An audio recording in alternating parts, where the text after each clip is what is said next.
Halo, jumpa lagi bersama saya Eji Channel. Hari ini kita akan melanjutkan membaca Ensiklopedia Mini. Yuk kita buka bukunya.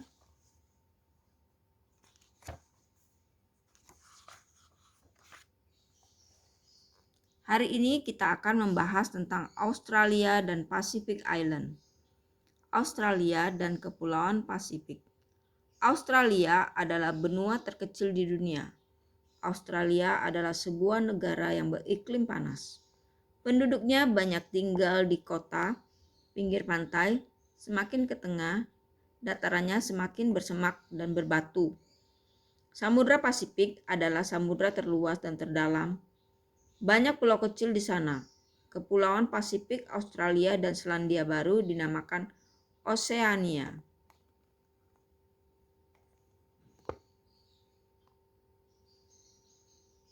Yang warna oranye itu Selandia Baru ya, Australia.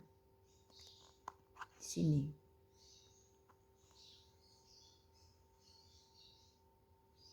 Ini adalah ketam, khusus mencukur bulu domba. Peternakan domba di Australia dan Selandia Baru sangat besar.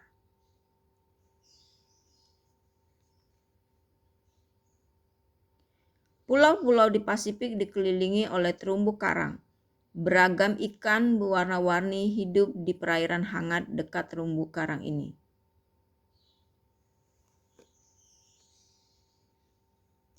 Ini adalah peniup Digrerido. Ini adalah suku aborigin, nenek moyang mereka adalah penduduk asli benua Australia.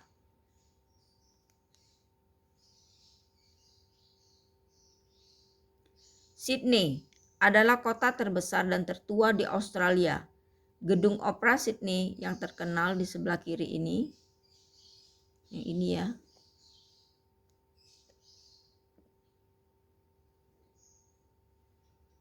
Koala hidup di cabang-cabang pohon eukaliptus. Koala mencari makan di malam hari dan tidur di siang hari. Koala memiliki kuku dan lengan yang kuat untuk mencengkram batang.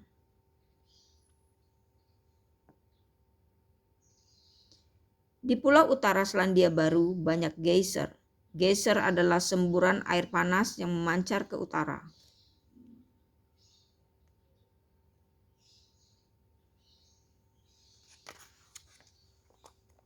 Sekarang kita belajar tentang bayi. Bayi adalah anak yang sangat muda. Itu disebut bayi. Bayi terjadi bila sperma dari ayah bertemu dengan telur kecil pada ibu. Bayi tumbuh di dalam rahim.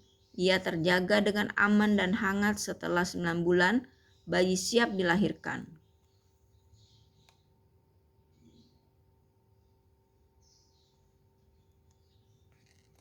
Ini contoh proses pembentukan bayi.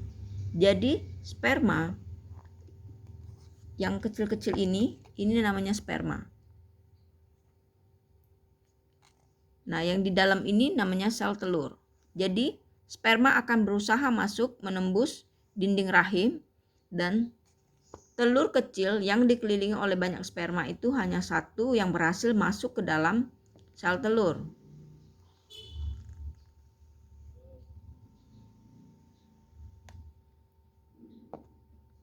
Bayi tumbuh di dalam rahim ibu, ia mendapatkan semua makanan melalui saluran yang disebut tali pusar.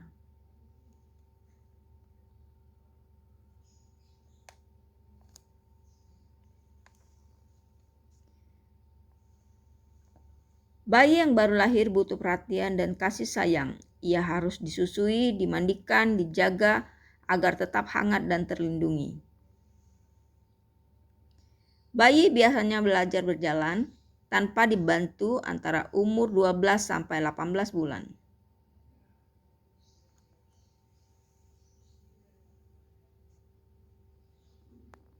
Sepeda. Sepeda adalah kendaraan beroda 2 untuk bepergian. Bepergian dengan sepeda dari satu tempat ke tempat yang lain akan lebih cepat daripada jalan kaki. Untuk bepergian, sepeda harganya murah, tidak bising, dan tidak menimbulkan pencemaran. Sepeda motor memiliki mesin sehingga bisa melaju dengan kencang seperti mobil. Ini gambar sepeda. Sepeda kayu ini dibuat dari 100 tahun yang lalu.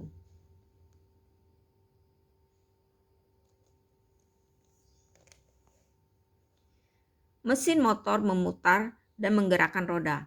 Bahan bakarnya adalah bensin yang disimpan di dalam tangki bensin. Nah, di sini bisa tahu yang mana stang, jok, tangki bensin, kotak gear, mesin, knalpot. Untuk mengendarai sepeda, kamu harus menekan pedal. Pedal yang memutar. Ini namanya pedal. Nah, pedal yang memutar rantai sepeda, gerakan rantai membuat ban belakang berputar dan akhirnya sepeda pun bergerak. Jadi dalam bersepeda kita harus menggunakan helm pelindung. Nah, ini namanya stang sepeda, rem, pemantul depan, rem sepeda, sadel, pemantul belakang, rantai.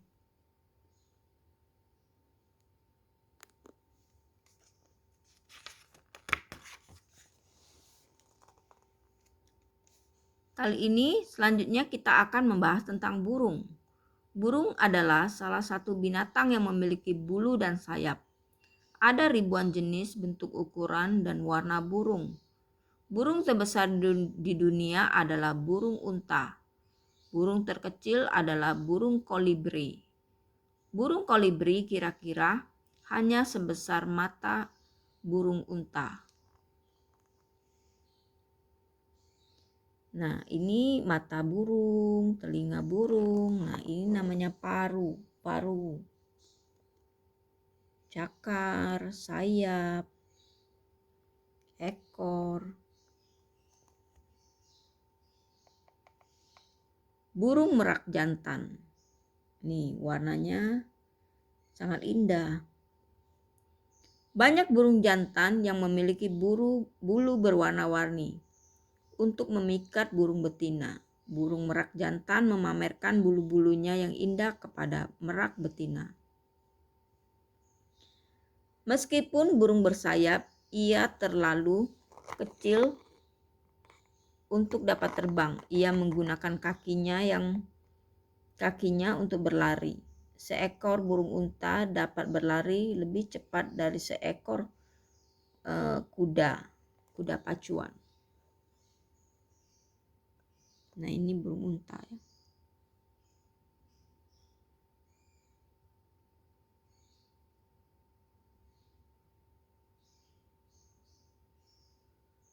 Biasanya burung membuat sarang untuk meletakkan telur-telurnya setelah menetas.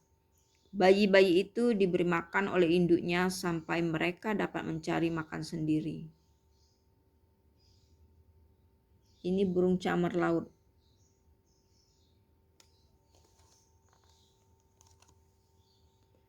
Burung wren. Paruh burung wren bentuknya sesuai untuk menangkap serangga.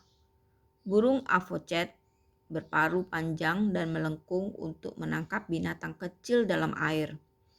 Burung tukan menggunakan paruhnya yang besar untuk menyibakkan daun lalu mengambil biji dan buah.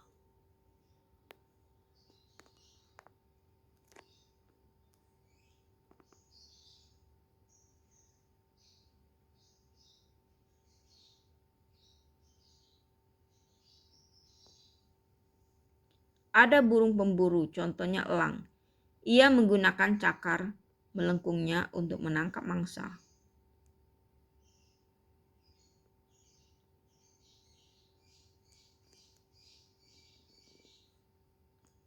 Pada musim gugur, burung-burung berpindah ke tempat hangat di mana makanan mereka masih tersedia.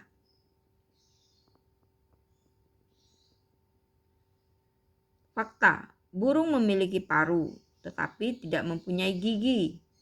Semua burung menetas dari telur. Telur cangkangnya keras dan dierami oleh induknya.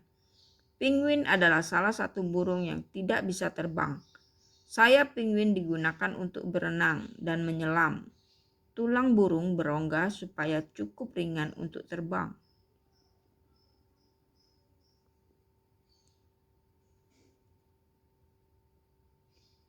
Setiap telur burung memiliki embrio. Embrio adalah bagian kecil yang bisa tumbuh menjadi anak burung. Anak burung tumbuh semakin besar dan bertambah besar. Ketika siap menetas, anak burung memecahkan cangkang dari dalam telur. Anak burung keluar dari cangkang telur.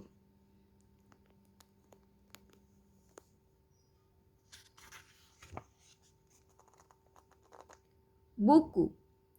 Dahulu buku sangat jarang dan mahal. Waktu itu buku ditulis dengan tangan dan butuh waktu yang lama. Kemudian ditemukan mesin cetak. Dengan mesin itu salinan setiap buku bisa dibuat.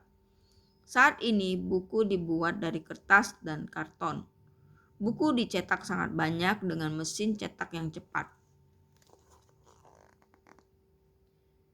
Bangsa Mesir kuno membuat beberapa buku yang pertama. Buku ditulis dengan gulungan-gulungan kertas. Dahulu biarawan menyalin buku dengan tulisan tangan. Mereka menghiasi setiap halaman dengan berbagai bentuk dan gambar.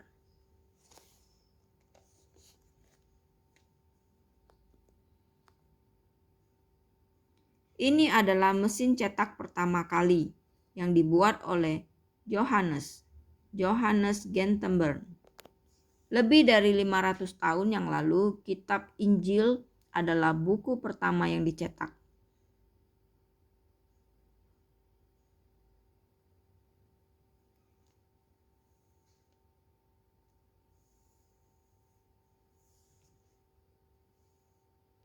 Cara membuat buku. Sekelompok orang berunding untuk merencanakan sebuah buku. Mereka sepakat mengenai siapa penulisnya, ukuran, dan tampilan bukunya nanti. Setelah penulis selesai menulis buku dan isi buku, penyunting naskah membacakan dengan sangat teliti. Ia membetulkan semua kesalahan menggunakan komputer.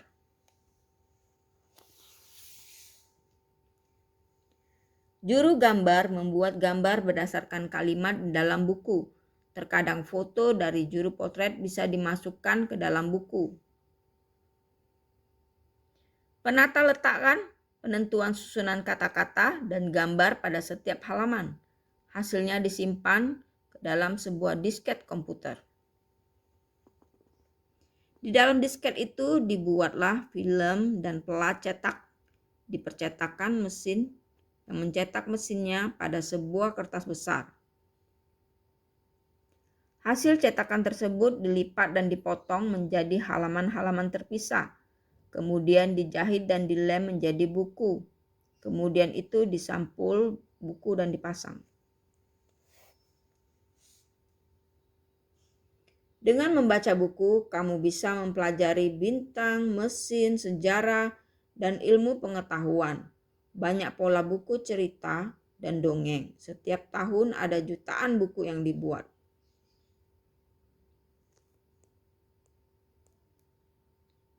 Dengan membaca, pengetahuan kamu akan bertambah karena membaca adalah jendela dunia.